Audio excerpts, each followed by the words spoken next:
Hi guys, it's Sandy with Trinity Stamps. Thank you so much for stopping by our YouTube channel today.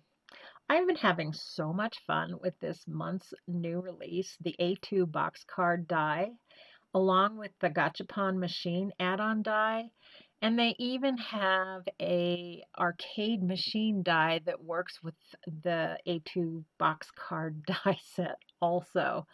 Today I am going to be using the box card die set along with the Gachapon machine add-on and the new Stuffies stamp set along with the coordinating dies.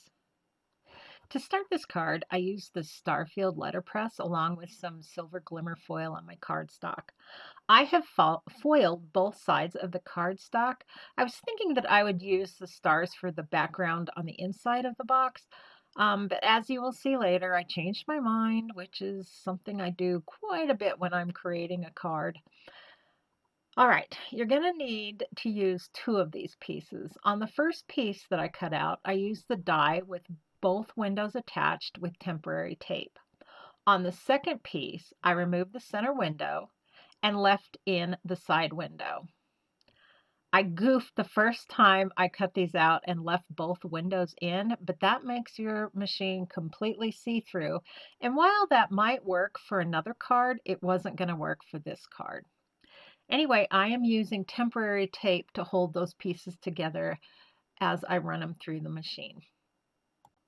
There is another die in the A2 box card die set that cuts out a piece that goes inside the box for you to attach the little elements on to create the 3D effect. I will pretty much refer to that as a tab or the bridge in this card. So I'm going to cut out two of them from the scrap cardstock. One will go at the top of the window opening and the other one will go directly under the window a little bit later in this video. The die puts two score lines on the piece. One is about 1/8 of an inch from the outside edge, which will be the tab that will connect the two pieces together. And the other score line is to create the corner of the box. I have found that the best way to make a sharp and precise corner is to gently fold it towards me to break down those fibers first, and then to fold it in the direction that it's meant to go. I also use a really thin metal ruler next to the score line to help me with the initial fold. Once I have it folded where I want it, I will give it a nice good press with my bone folder. I'm going to do that on both pieces. Next, I'm going to take a really thin double-sided adhesive, which I think is just about 1/8 of an inch, and put it on the little tab piece. And then I'm also going to put it on the right and left side of the window openings. For the top and the bottom of the window openings, I'm going to use a wider tape. It's about 1/4 of an inch wide. And I'm doing this just to give that acetate that's going to be put in that window just a little bit more stick and support. I'm going to cover my window openings with a little bit of acetate. So I'm going to cut the two side window pieces at, it's about 1 7/8 by 3.5 inches long. And then the piece for the center window is 3 inches by 3.5 inches long. Once the protective tape is peeled off, I'm going to place the acetate in the openings. It is super important that you make sure that the acetate isn't preventing the card from folding at the fold lines. So you might need to do a little bit of trimming, especially on those the tiny windows on the side, just to make sure that that card is going to fold when you go to collapse it. The inside tab pieces also have score lines at each end. I'm going to go ahead and fold those, and then I'm going to place adhesive tape on both of those ends.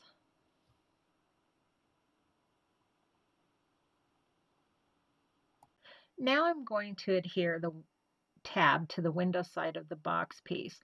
I'm going to place the edge of the tab up to the fold line. Don't go over the fold line or you won't be able to fold the card. This piece kind of makes the bridge that'll go across the inside of the card. For right now, I am just attaching the one side of each tab to the card for now, and we'll leave that other one just open. Now we get to start decorating the outside of the A2 box card with the pieces that come with the Gashapon machine die set. Okay, so this video doesn't go on until dinner time. I have already cut out the pieces. I have a couple of tips. First, I apply a double-sided adhesive to the back of the cardstock that I'm going to use. Trinity Stamps has what they call rip and stick sheets that work really well for this. Some of these pieces are so small that it is so hard to glue them in place without making a mess, even if you're using tweezers, that this really helps you get those placed exactly where you need to them in the neatest way possible. Second, I use a piece of heat-resistant Teflon to place my little pieces on once I have removed the protective backing from the tape.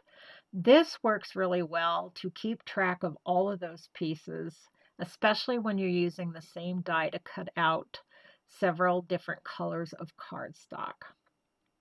I'm going to start trimming out my windows. First, I'm going to use the frame that comes with the Gashapon die set. And then the little skinny pieces are from the window pieces that come on the A2 box card die set. I am also going to attach the little gaming panel at the bottom of that center window. To make the light bar without cutting all those little circles and then trying to evenly space them on the bar, I'm going to let the die do the work for me. I'm going to use the die with all the little circles to cut out a piece of red cardstock first. Then I will place the bar die over the red cardstock where I've cut out the circles, tape it down, and run that through my die cut machine. This cuts the top layer of that light bar. And then I'm going to use that same bar die to cut out the piece of the gold cardstock. This is going to be the base of the light bar. Once that is cut, I will place the red piece on top of the orange piece, and voila, they are perfectly spaced. Here I'm building my awning that's going to go on the top of my machine. I cut the little blue piece from scrap cardstock so it doesn't have any of the adhesive on the back. And now you can see how difficult it is to get that piece adhered on the top of that awning. It makes it so much easier, guys, if you use the adhesive tape on the back of these pieces. It's a game changer. Now that my awning is built, I'm going to place it at the top of the machine. I am going to use liquid glue on the top of the adhesive to give a little bit of a barrier so that I can get that placed exactly where I want it before I press it down. Now I'm going to start working on the bottom of my machine.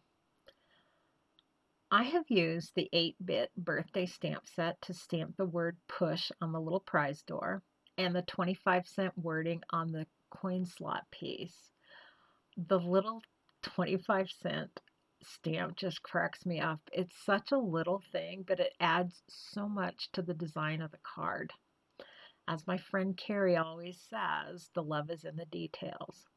I am also going to add that little strip at the very bottom of the instrument panel. Another little detail is that the coin slot die cut actually has a little slice in it that's for where the coin is inserted. So I'm going to cut out another coin slot from black cardstock, and then I'm going to use my pickup stick tool to pick out that little teeny slice and stick it in that slot opening.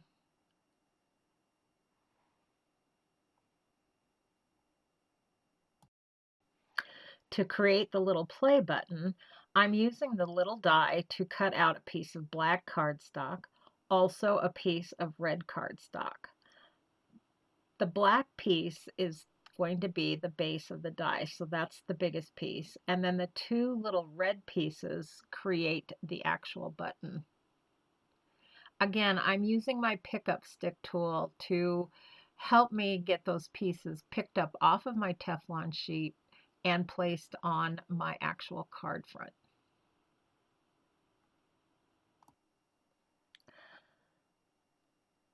Onto the joystick. I cut out the outline from black cardstock. Then I use the small die that cuts out the actual little pieces that fit on that outline from gold, green, and red cardstock. Again, I am using some liquid glue to help me get those placed just right. To place a sentiment on this card, I cut a piece of white cardstock to 2 3/4 by 5 1/4, and I used the sentiment from the Stuffies stamp set and a couple of friends to decorate that piece. I'm going to use liquid glue to center it on the back of the card. This is a perfect area for the sender to write a personal message or sign the back of the card. I also glued a piece of blue glitter paper on the other side of the piece that is going to be the background in my little game machine. The glitter piece is cut at 3 inches by 3.5 inches. I have colored all of my little stuffies off camera again so that we're not spending dinner together. I have stamped them and cut them using the Stuffy stamp set and the coordinating dies. I colored them with Copic markers. I stamped and cut 3 of each one of the little stuffies because I wasn't too sure how many I was going to need. It's always better to have more than less. But then again, I'm kind of a more is more girl. I'm going to start with the little stuffy that has been caught by the claw. First, I'm going to build my claw and then attach it to my dino. Next, I will determine exactly where I want that claw mechanism to be on the upper tab and attach the rectangle shape and the hose. I am also attaching a thin piece of acetate to that tab to give extra support to the claw that holds the dino. I'll glue the acetate and move on to the pile of stuffies. Off camera, I've attached some stuffies at the bottom of the window, making sure not to get any glue on the acetate. I have also built a stack of stuffies from all my little friends, concentrating the height of the stack over to the right side so that it doesn't cause a problem with the dino that's hanging in the claw.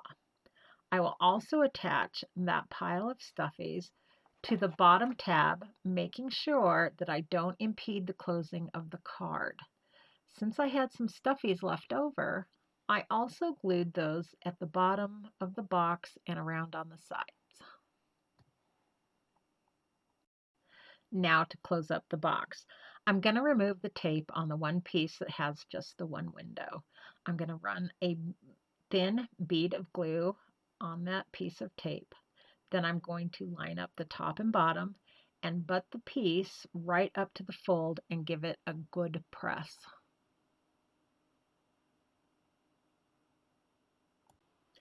Next, I'm going to turn it over so that I'm seeing the inside of the box, and I'm going to line up the other end of the tab pieces at the fold that forms the box corner. I'm going to remove the protective piece of tape on both tab pieces and fold that back piece over so that it catches the back of the box and creates a bridge all the way across. And then I'm going to give it a really good firm press, especially up on that piece that's got the glitter cardstock. To completely close the box, I'm going to run another bead of glue along the tape once I remove that protective piece again and press the edges together. I need to apply a little more pressure where the glitter cardstock is on the background because for some reason glitter doesn't like to play well with the glue sometimes.